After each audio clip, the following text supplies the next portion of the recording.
Imagine this. You're sitting in your favorite cafe, sipping your morning coffee, when suddenly someone accuses you of something you didn't do. Not because of evidence, but because of how they see you. This isn't just a story. It's happened to thousands of people around the world. Today, we're diving into one such moment. A simple misunderstanding that spirals into a clash of prejudice, pride, and ultimately, redemption. Oh, and while you're at it, tell me where you're watching this from.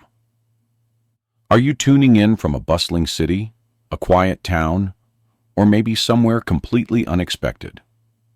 Don't forget to like, share, and subscribe for more stories that challenge our perspectives and remind us of the power of kindness. The morning sun filtered through the large windows of Brew Haven, casting warm golden hues across the wooden tables. Maria adjusted her apron, her hands moving swiftly as she wiped down counters and refilled cups of coffee for the early crowd. She had been working at the cafe for 6 months now, ever since she arrived in the country. It wasn't her dream job, but it paid the bills, and more importantly, it gave her a sense of purpose. Maria was known among the regulars for her quiet kindness. She always greeted customers with a soft smile, even when they snapped at her or complained about their orders. Today, however, would test that kindness like never before. At exactly 8:15 a.m., the bell above the door jingled, announcing the arrival of Patricia. She swept into the cafe like a storm cloud, her designer handbag swinging from one arm and her heels clicking sharply against the tiled floor. Patricia was not new to Brew Haven. She came here often, though no one could say she was particularly pleasant. Her sharp tongue and air of superiority made her stand out, even in a city full of busy professionals.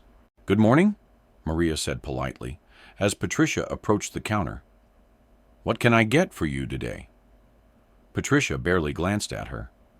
"Large cappuccino, skim milk, extra foam, and make sure it's perfect this time."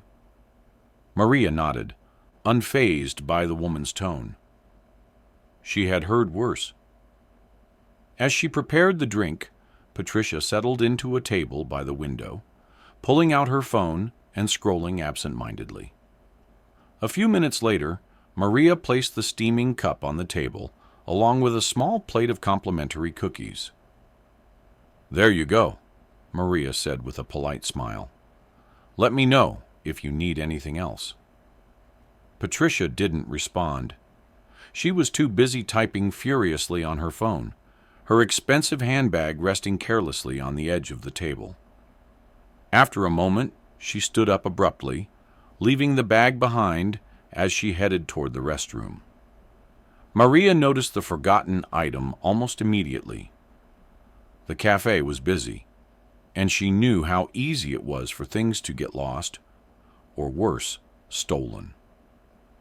Without hesitation, she picked up the handbag and carried it to the counter, placing it safely behind the register. "She'll realize soon enough," Maria thought to herself. "And when she comes back, I'll give it to her." But Patricia didn't return right away. Instead, she lingered near the restrooms, chatting animatedly on her phone. Meanwhile, other customers came and went, oblivious to the drama brewing just beneath the surface. Finally, after nearly 10 minutes, Patricia returned to her table. Her eyes scanned the area, searching for something, her handbag. When she didn't find it, her expression shifted instantly, from casual indifference to cold fury. "Excuse me," she called out loudly, her voice cutting through the hum of conversation in the cafe. "Where's my bag?" Maria turned around, startled by the sudden outburst. "Your bag?" she asked calmly. "I put it behind the counter for safekeeping. You left it on the table." Patricia's eyes narrowed suspiciously. "You touched my bag?" Yes, ma'am, Maria replied, maintaining her composure. I didn't want anyone to take it while you were gone. Patricia scoffed, clearly unconvinced. Oh, please, don't play innocent with me. I know what people like you are capable of. The words hung heavy in the air, dripping with disdain. Maria felt a pang of hurt, but forced herself to stay calm. People like me? She repeated softly, more to herself than to Patricia. That's right, Patricia snapped. You think I don't see it? Immigrants coming here, taking our jobs, stealing from hard-working citizens like me? Well, I won't stand for it. Not today. By now, the entire café had fallen silent. Customers exchanged uneasy glances, unsure whether to intervene or simply watch the spectacle unfold. Maria took a deep breath, reminding herself that arguing wouldn't solve anything. I assure you, ma'am, I didn't steal anything, she said firmly. Your bag is right here. Feel free to check it yourself. Patricia hesitated, her gaze flickering between Maria and the counter. For a brief moment, doubt seemed to creep into her expression. But then her pride kicked in. No, she declared, this isn't over. I'm calling the police. And so, what began as a simple act of kindness quickly escalated into an accusation that would challenge both women in ways neither expected. But as we'll soon discover, sometimes the truth has a way of revealing itself, even when it's hidden behind layers of prejudice and misunderstanding. As tensions rise and accusations fly, the café becomes a stage for a clash of perspectives. But in every conflict, there are always two sides, and sometimes the truth lies somewhere in between. Patricia pulled out her phone with dramatic flair, her fingers tapping furiously on the screen. I'm calling the police, she announced loudly, as if daring anyone to stop her. The other customers shifted uncomfortably in their seats, some pretending not to notice, others exchanging worried glances. Maria stood frozen behind the counter, her heart pounding. She had faced difficult situations before. Life as an immigrant wasn't easy. But this felt different. This wasn't just about a misplaced handbag. It was about being judged, dismissed, and accused without evidence. Still, she forced herself to stay calm. Ma'am, Maria said gently, there's no need to involve the police. Your bag is right here, untouched. You can check it yourself. But Patricia wasn't listening. Her focus was entirely on her phone as she spoke into it. Yes, hello? I'd like to report a theft. A young woman, foreign, I think, stole my designer handbag. I'm at Brew Haven on Maple Street. Please hurry. Maria clenched her fists under the counter, biting back the frustration bubbling inside her. She wanted to defend herself, to explain that she hadn't done anything wrong. But she knew it wouldn't matter. People like Patricia rarely listened to people like her. A few minutes later, the bell above the door jingled again, and 2 police officers entered the cafe. They were dressed in crisp uniforms, their expressions neutral but alert. One of them approached Patricia, while the other scanned the room cautiously. What seems to be the problem, ma'am? The first officer asked, his voice calm but firm. Patricia pointed dramatically at Maria. That girl stole my handbag. It's a Louis Vuitton, worth thousands of dollars. I left it on the table for just a moment, and when I came back, it was gone. The officer turned to Maria, who raised her hands slightly in a gesture of innocence. Officer, she began, her voice steady despite the knot in her stomach. I didn't steal anything. When I saw her leave the bag unattended, I brought it to the counter to keep it safe. It's been here the whole time. The second officer stepped forward, his eyes narrowing slightly. Is that true? Where's the bag now? It's right here, Maria replied, retrieving the handbag from behind the counter. She held it up for everyone to see, then placed it carefully on the countertop. Go ahead, check it. Everything is exactly as she left it. Patricia hesitated, her confident demeanor faltering for the first time. She snatched the bag from the counter and began rifling through it, pulling out her wallet, phone, and various other items. To her visible annoyance, everything was intact. Well? Maria asked quietly, though her tone carried a hint of defiance. Is anything missing? Patricia's face flushed red, partly from embarrassment and partly from anger. This doesn't prove anything, she snapped. You could have taken something and put it back. The officers exchanged a glance, clearly skeptical of Patricia's claims. The first officer cleared his throat. Ma'am, do you have any proof that something was taken, or that this young woman actually stole from you? Patricia sputtered, struggling to come up with an answer. Proof? I don't need proof. Just look at her. Look at how she's dressed, where she works. Isn't that enough? The room fell silent. Even the background chatter of the café seemed to fade away as Patricia's words hung in the air. Maria felt a lump form in her throat, but she refused to let tears fall. Instead, she looked directly at the officers, her dark eyes filled with quiet dignity. Officer, she said softly, I understand why she might suspect me. People often judge others based on appearances. But I didn't steal her bag, and I didn't take anything from it. If you search me or the café, you won't find anything. The second officer nodded thoughtfully. We'll need to verify your story, of course. But if everything checks out, there's no reason to press charges. Patricia bristled at this. Are you serious? She's clearly guilty. Why are you taking her side? We're not taking anyone's side, the first officer replied firmly. We're here to investigate the facts, not jump to conclusions.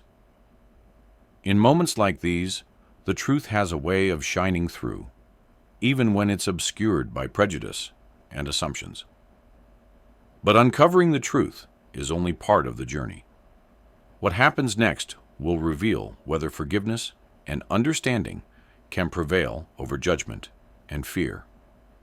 Sometimes the hardest lessons are learned not through grand gestures, but through quiet moments of reflection. As the tension in the café reaches its peak, both Maria and Patricia find themselves at a crossroads, where pride must give way to humility, and judgment must make room for understanding. The officers proceeded with their investigation, asking questions and observing the scene carefully. They checked the security cameras mounted above the counter, which clearly showed Maria picking up Patricia's handbag and placing it safely behind the register. Satisfied that there was no evidence of wrongdoing, they turned back to Patricia.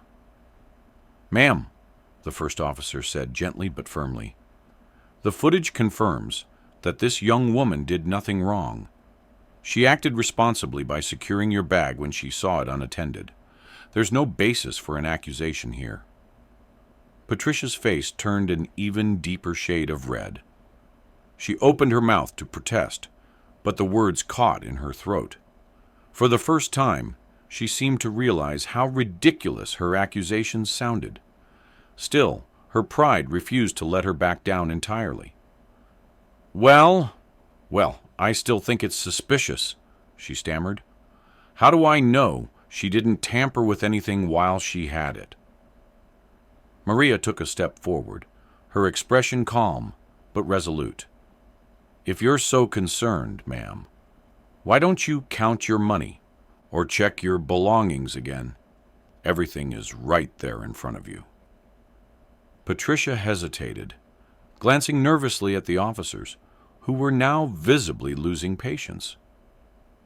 Reluctantly, She rifled through her wallet once more, counting her cash and examining her cards. To her growing frustration, everything was exactly as it should be. "Fine," she muttered under her breath, stuffing her things back into the handbag. "I guess nothing's missing." The first officer sighed, shaking his head slightly. "Ma'am, making false accusations is a serious matter. You might want to reconsider how quickly you jump to conclusions about people." Patricia crossed her arms defensively, avoiding eye contact with everyone in the room. The officers exchanged another glance before nodding to Maria. "We're sorry for the trouble, miss," the second officer said kindly. "Thank you for cooperating. Have a good day." With that, they turned and left the café, leaving behind an awkward silence. The other customers slowly returned to their conversations, though many shot sympathetic looks toward Maria. Maria exhaled deeply, feeling a mix of relief and exhaustion wash over her. She glanced at Patricia, who was still standing by the counter, clutching her handbag tightly. For a moment, neither of them spoke. Finally, Patricia broke the silence. "You probably think I'm awful, don't you?" she asked gruffly, though there was a hint of vulnerability in her voice. Maria considered the question carefully. Part of her wanted to say yes, to express all the hurt and frustration she'd felt during the ordeal. But instead, she chose kindness. "No," she replied softly. "I don't think you're awful. I think you're scared." Patricia frowned, caught off guard by the response. "Scared? Of what?" "Of change," Maria explained. "Of people who are different from you. It's okay to feel that way sometimes. We all do. But it's not okay to let fear turn into anger or hatred. That only makes things worse for everyone." Patricia stared at her, seemingly unsure of how to respond. Her usual confidence had crumbled, replaced by something softer, more uncertain. I didn't mean to accuse you," she admitted haltingly.